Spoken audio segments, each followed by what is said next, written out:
Prince Alexander and Princess Victoria stood at the grand entrance of the ancient Thornfield Manor, their faces carefully composed despite the storm of emotions brewing beneath the surface.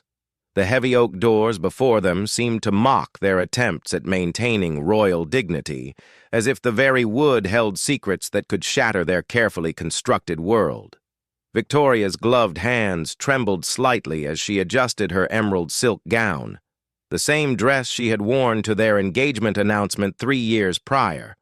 Today, it felt like a costume, a beautiful lie draped over her shoulders. Alexander noticed her distress and placed a reassuring hand on her lower back, though his own composure was hanging by the thinnest of threads. The couple had been married for 18 months, their union celebrated across the kingdom of Astoria as a fairy tale romance. The press had dubbed them the Golden Couple, their every public appearance scrutinized and praised. Victoria's warm smile and Alexander's charming wit had won the hearts of millions, but behind closed doors, their relationship had been crumbling for months. The invitation to Thornfield Manor had arrived 3 weeks ago, written in elegant script on cream parchment. Lord Blackwood, Alexander's godfather and one of the kingdom's most influential nobles, had extended a personal invitation for what he called a private dinner discussion. The message had been cryptic, mentioning matters of great importance to the crown and suggesting that certain truths needed to be addressed. Alexander had initially dismissed the invitation as another tedious political gathering, but Victoria had insisted they attend. Something in Lord Blackwood's tone during their brief phone conversation had unsettled her. The old man had always been kind to her, treating her more like a beloved daughter than a political alliance, which made his sudden formality all the more concerning. As they waited for the doors to open, Victoria's mind wandered to the argument they had shared in the car ride over. Alexander had been distant for weeks, canceling their joint appearances and spending increasing amounts of time locked away in his private study. When she confronted him about his behavior, he had merely said that there were things she wouldn't understand, responsibilities that came with his position that she had never fully grasped. The words had stung deeply. Victoria had given up her career as a successful architect to marry into the royal family, dedicating herself to charitable work and public service. She had learned the intricate protocols, mastered the art of diplomatic conversation, and endured the constant scrutiny of the media. To be told that she didn't understand felt like a betrayal of everything she had sacrificed. Alexander, for his part, was struggling with a burden he couldn't share with anyone, especially not with Victoria. 6 months ago, he had discovered something that threatened not only their marriage, but the very foundation of the royal family. A series of documents had been delivered anonymously to his private office, containing information about his father's past that could destroy the monarchy if made public. The documents detailed financial dealings that bordered on corruption, secret agreements with foreign governments that violated Astoria's constitution, and worst of all, evidence that his father had known about and covered up a scandal involving one of the kingdom's largest charitable organizations. The charity, which Victoria had been personally involved with since their marriage, had been embezzling funds meant for orphaned children. Alexander had spent months trying to verify the documents, hiring private investigators and consulting with trusted advisors. Every lead he followed only confirmed what he feared most: the information was accurate. His father, King Edmund, had been involved in activities that could land him in prison if discovered, and Victoria's beloved charity work had been built on a foundation of lies and stolen money. The sound of footsteps approaching the door snapped both royals back to the present moment. Victoria straightened her shoulders and lifted her chin, drawing upon years of training to project confidence she didn't feel. Alexander cleared his throat softly and adjusted his navy blue blazer, the one Victoria had given him for his birthday last year when their marriage still felt like a partnership rather than a performance. Lord Blackwood himself opened the door, his weathered face bearing an expression that was both welcoming and grave. At 72 years old, he remained an imposing figure, his silver hair perfectly styled and his dark eyes sharp with intelligence. He had served as an advisor to 3 generations of Astoria's royal family, and his loyalty to the crown was legendary. "Your Royal Highnesses," he said with a formal bow, though his voice carried the warmth of genuine affection. "Thank you for accepting my invitation. Please, come in." The interior of Thornfield Manor was as impressive as always, with its soaring ceilings, ancestral portraits, and antique furnishings that spoke of centuries of noble heritage. But tonight, the grandeur felt oppressive rather than welcoming. The shadows seemed longer, the silence more profound, and even the familiar scent of old wood and leather carried an ominous undertone. Lord Blackwood led them through the main hall and into his private study, a room lined floor to ceiling with leather-bound books and illuminated by the warm glow of a crackling fireplace. 2 wing-back chairs had been positioned facing his mahogany desk, and a silver tea service waited on a nearby table, complete with delicate china cups and a selection of pastries that neither royal felt inclined to touch. As they took their seats, Victoria noticed that Lord Blackwood's usual jovial demeanor was absent. Instead, he moved with the careful precision of a man carrying a heavy burden, his eyes avoiding direct contact with either of his guests. Alexander sensed the tension as well, his military training making him acutely aware of the subtle signs of distress in others. "I imagine you're wondering why I've asked you here tonight," Lord Blackwood began, settling into his chair behind the desk. "And I want you to know that this conversation brings me no joy.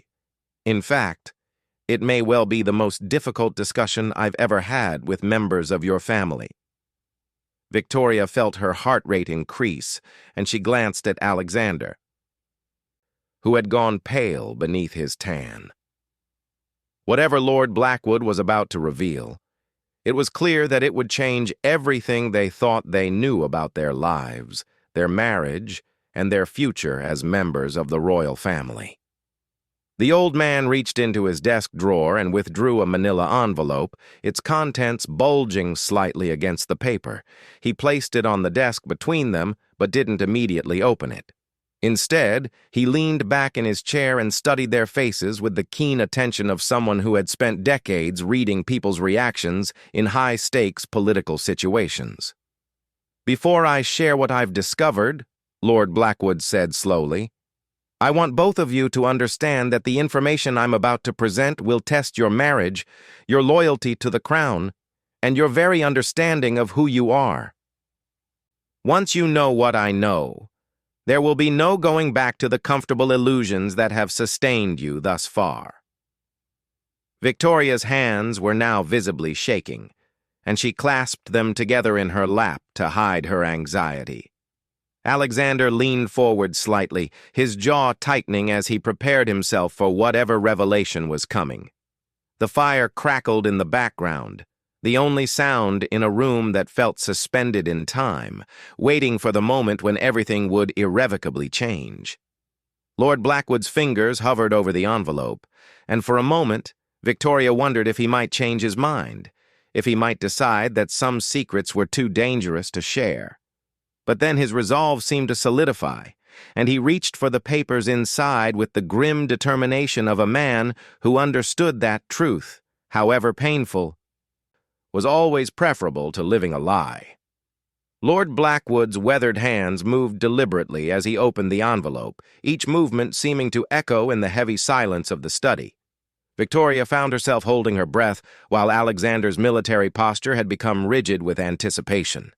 The fire continued to crackle, casting dancing shadows across the walls lined with centuries of accumulated wisdom and secrets. "What I'm about to show you," Lord Blackwood began, his voice carrying the weight of his 72 years, "came to my attention through channels I cannot fully disclose. However, I can assure you that the source is impeccable, and every detail has been verified through multiple independent investigations." He withdrew a thick stack of documents, photographs, and what appeared to be official correspondence bearing various government seals.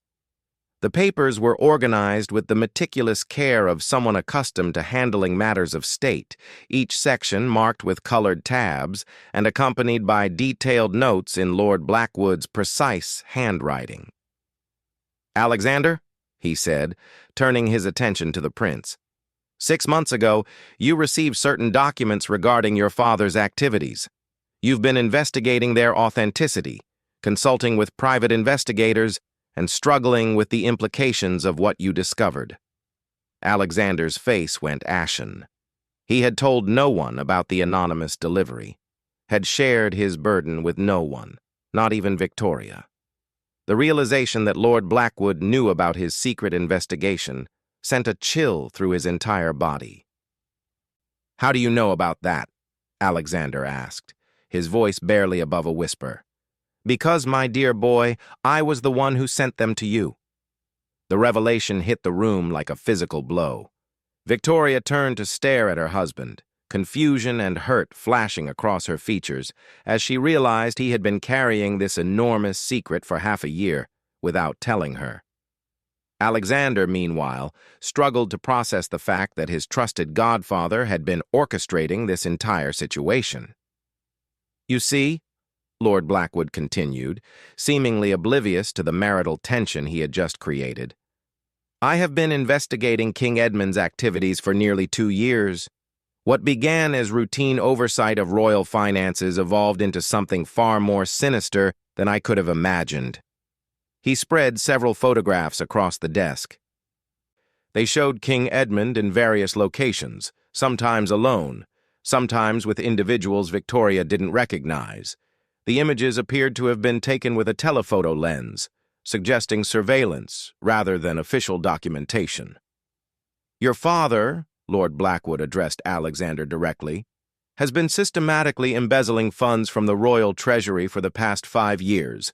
The money has been diverted through a complex network of shell companies and offshore accounts, ultimately ending up in his personal possession." Victoria gasped audibly. Despite her frustration with Alexander's secrecy, the accusation against the king was shocking beyond her ability to process. King Edmund had always seemed like the epitome of honor and duty, a man who had dedicated his life to serving Astoria and its people. "But that's not the worst of it," Lord Blackwood continued, his expression growing even more grave. "The embezzled funds were supposed to support 3 major charitable organizations, including the Children's Hope Foundation that Victoria has been so passionately involved with." Victoria felt as though the floor had dropped away beneath her. The Children's Hope Foundation had been her primary focus since marrying into the royal family. She had visited dozens of facilities, met hundreds of children, and had personally overseen the distribution of resources to ensure they reached those most in need. The idea that the foundation had been used as a vehicle for theft felt like a personal violation. "How much money are we talking about?" Alexander asked, his legal training kicking in as he tried to quantify the scope of the crime. "Approximately £47 million over 5 years, Lord Blackwood replied without hesitation. "Money that was meant to provide housing, education, and medical care for orphaned children across the kingdom." The numbers were staggering. Victoria thought about all the children she had met, all the promises that had been made, all the hope that had been generated by the royal family's involvement with the charity. The betrayal felt personal and devastating. "There's more," Lord Blackwood said, reaching for another set of documents. "King Edmund has also been accepting payments from the Valdorian government in exchange for classified information about Astoria's military capabilities and diplomatic positions.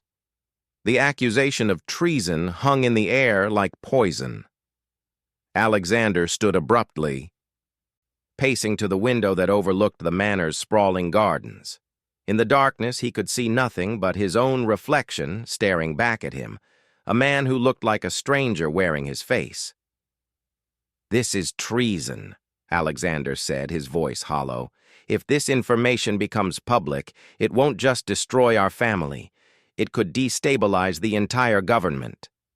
Victoria remained seated, but her mind was racing through the implications. The constitutional crisis alone would be unprecedented. The political opposition would demand immediate abdication, investigations would consume the royal family for years, and the monarchy itself might not survive the scandal. "Why are you telling us this?" Victoria asked, finding her voice despite the emotional turmoil. "What do you expect us to do with this information?" Lord Blackwood leaned back in his chair, his expression shifting from that of an investigator to that of a concerned family friend. "Because, my dear Victoria, you and Alexander represent the future of this kingdom. King Edmund's actions have put that future in jeopardy, and difficult decisions will need to be made." He opened another folder, revealing what appeared to be legal documents. "I've been working with a small group of trusted advisors, including the Attorney General and the head of the Royal Protection Service. We've developed several possible courses of action, but all of them require the cooperation and leadership of the next generation of royals." Alexander turned from the window, his face set with grim determination. "What are our options?" "Option 1, Lord Blackwood began. "We present all evidence to Parliament and allow the legal system to proceed normally. King Edmund would face criminal charges, likely including treason, and would almost certainly spend the remainder of his life in prison. The monarchy would face an existential crisis, but the rule of law would be preserved." The thought of his father in prison was almost unbearable for Alexander, despite his anger over the betrayals. King Edmund had been his hero throughout his childhood, the man he had aspired to become. The idea of personally contributing to his father's downfall felt like a betrayal of everything he had been raised to believe about family loyalty. "Option 2, Lord Blackwood continued. "We confront King Edmund privately and demand his immediate abdication. The official story would be health-related retirement, and Alexander would assume the throne under circumstances that appear natural and planned.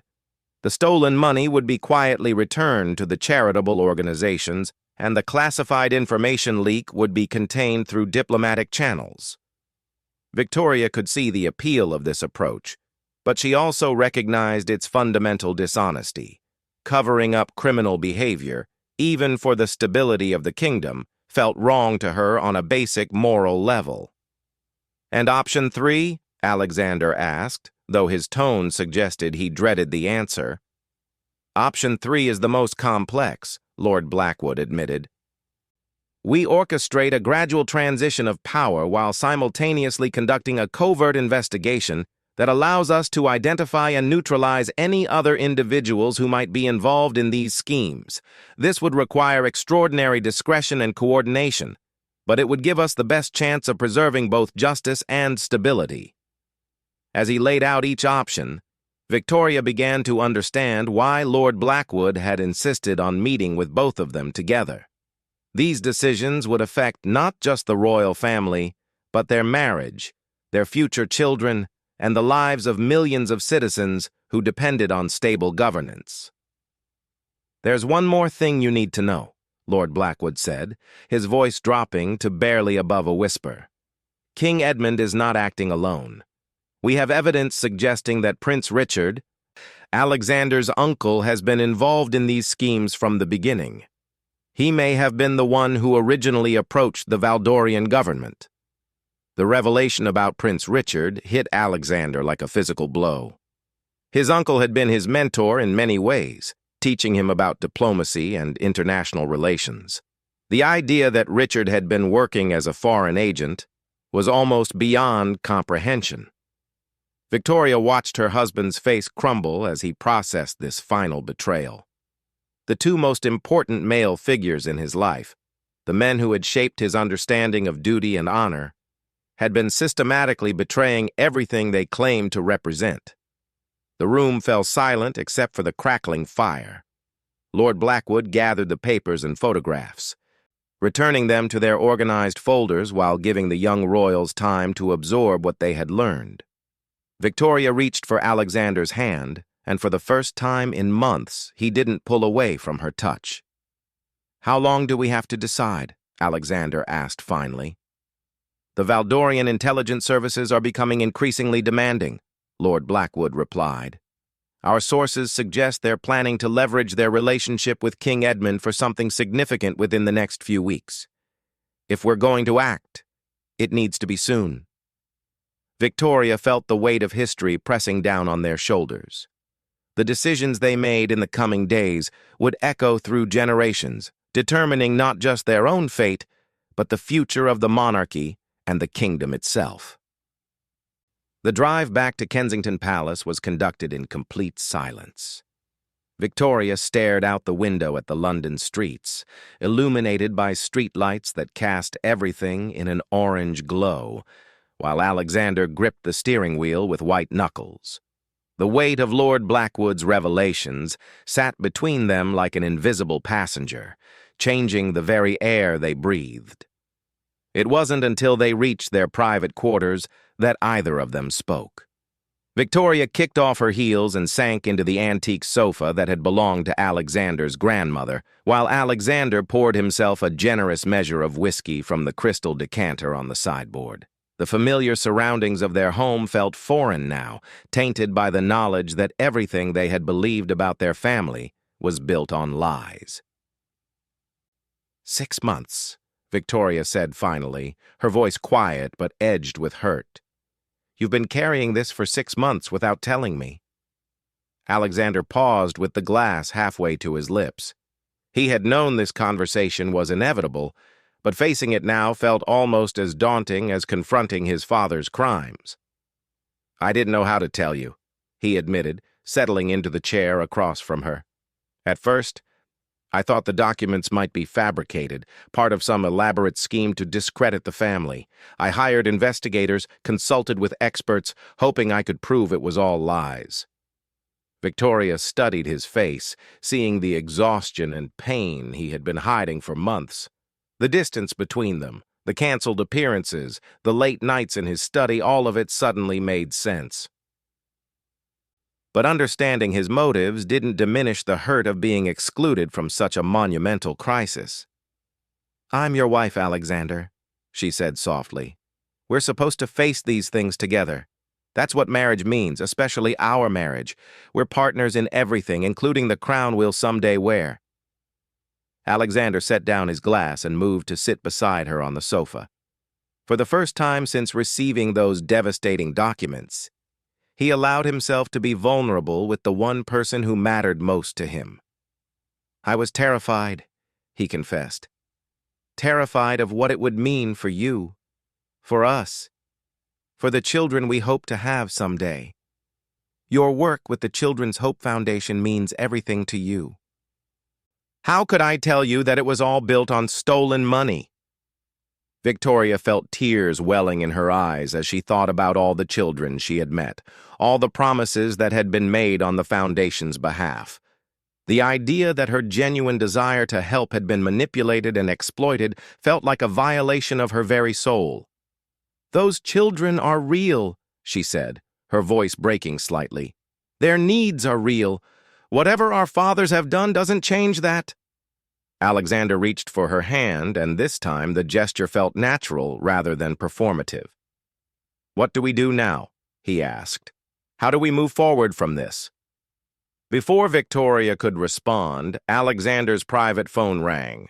The caller ID showed Lord Blackwood's number, and both royals felt their stomachs drop. It was past midnight, far too late for a social call. "Alexander!" Lord Blackwood's voice was tight with urgency when the prince answered. "We have a problem. King Edmund just left the palace with a suitcase. Our security sources believe he's heading for the private airfield." The implication was clear. King Edmund was attempting to flee the country, probably to avoid the consequences of his actions. If he succeeded in reaching a non-extradition country, it would create an international incident and make containing the scandal nearly impossible. "How long do we have?" Alexander asked, his military training taking over as he shifted into crisis management mode. 20 minutes? Maybe 30 if traffic is heavy," Lord Blackwood replied. But Alexander, if he leaves British soil, everything becomes infinitely more complicated. The press will notice, questions will be asked, and we'll lose any chance of managing this situation quietly. Victoria was watching her husband's face transform as he processed the urgency of the situation. The man who had been agonizing over impossible choices just moments ago was now the decisive leader she had fallen in love with. "We need to intercept him," Alexander said without hesitation. "Can you contact the airfield security?" "Already done," Lord Blackwood confirmed. "But they can only delay him for so long without a legal reason. We need you there to convince him to return voluntarily." Alexander was already reaching for his jacket when Victoria stood up beside him. "I'm coming with you," she announced. "Victoria, this could be dangerous. We don't know how he'll react when confronted." "Exactly why you need me there," she replied firmly. "I'm not just your wife, Alexander. I'm also a daughter-in-law who has spent years building a relationship with your father. He might listen to me in ways he won't listen to you." Alexander paused, recognizing the wisdom in her words. King Edmund had always been fond of Victoria, often saying she brought out the best in his son. If anyone could appeal to whatever remained of his conscience, it might be her. The drive to the private airfield was tense and surreal. London's streets were mostly empty at this hour, allowing them to make good time while Victoria called ahead to ensure the airfield staff would cooperate with their arrival.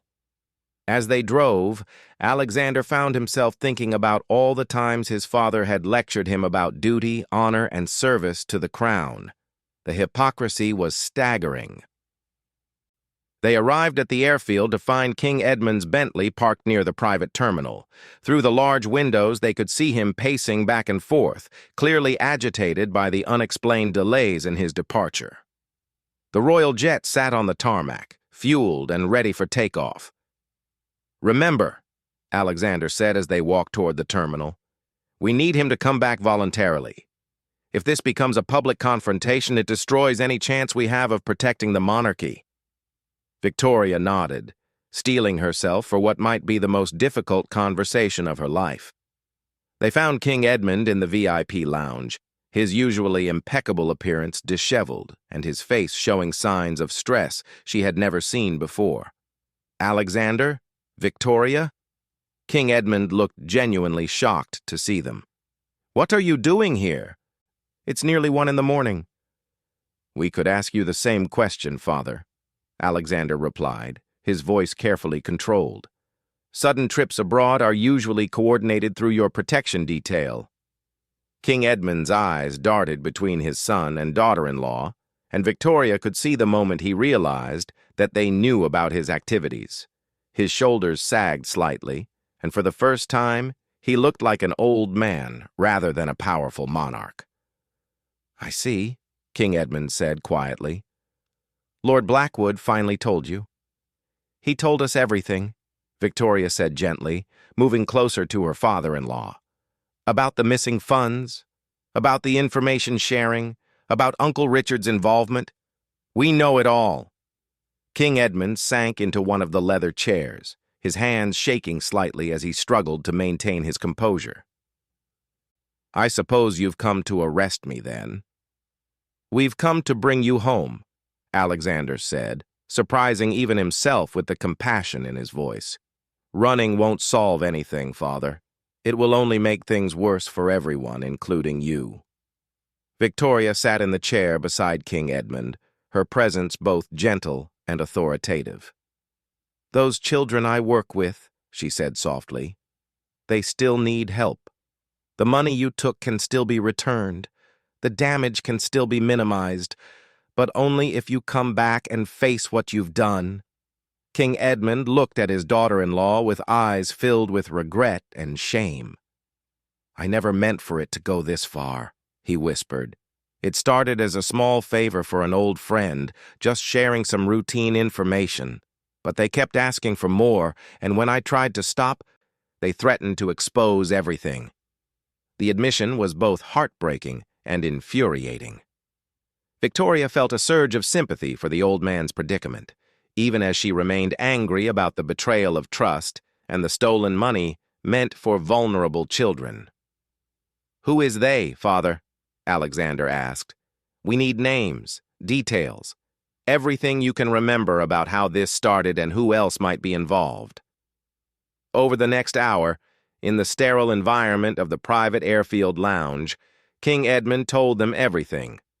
The story that emerged was complex and tragic, involving blackmail, escalating demands, and a gradual descent into criminal behavior that had spiraled far beyond his control. By the time they returned to the palace, dawn was breaking over London. The three royals had developed a plan that would allow King Edmund to abdicate quietly while cooperating fully with a discreet investigation. The stolen money would be returned through a complex financial arrangement that would avoid public disclosure, and the intelligence leak would be contained through careful diplomatic work. As they sat in King Edmund's private study, surrounded by centuries of royal history, Victoria realized that their marriage had been fundamentally changed by the night's events.